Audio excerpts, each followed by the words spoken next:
Magandang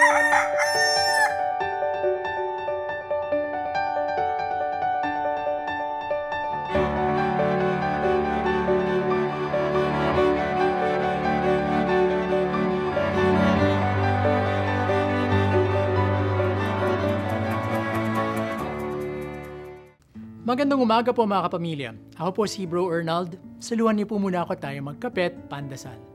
Kamakailan po ay may nabalitaan akong naganap na beauty contest sa isang pamantasan sa Cebu.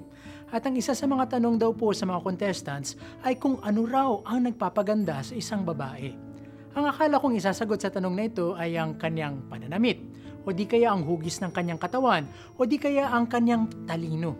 Nagulat po ako sa kasagutan. Ang nagpapaganda raw po sa isang babae ay ang kanyang mga peklat. Mga peklat? Paano nangyari yun? Hindi nga ba't pumapangit ang isang tao kapag nagkakapeklat siya? Paano pala napapaganda ang isang babae ng kanyang mga peklat? Ang sagot po ng contestant, oo, tunay nga na mga peklat ay marka-marahil ng mga ilang imperfection sa kutis.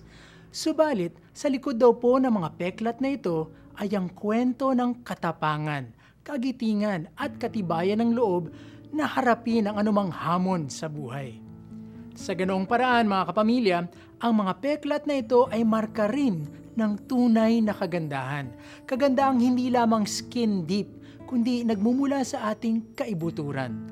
Naway mga kapamilya, matuto rin tayong tumingin sa ating mga sugat na naghilom na. Itong mga peklat na ito sa ating buhay ay tanda ng ating pagpapatuloy sa landas ng buhay. Tanda rin ito ng mapagmahal nating Panginoon na hindi hinahayaang tayo'y manatiling sugatan habang buhay. Sa peklat ng ating buhay, unti-unti nawa nating mabanaagan ang tunay na kagandahan at tunay na katiwasayan sa ating buhay. Amen.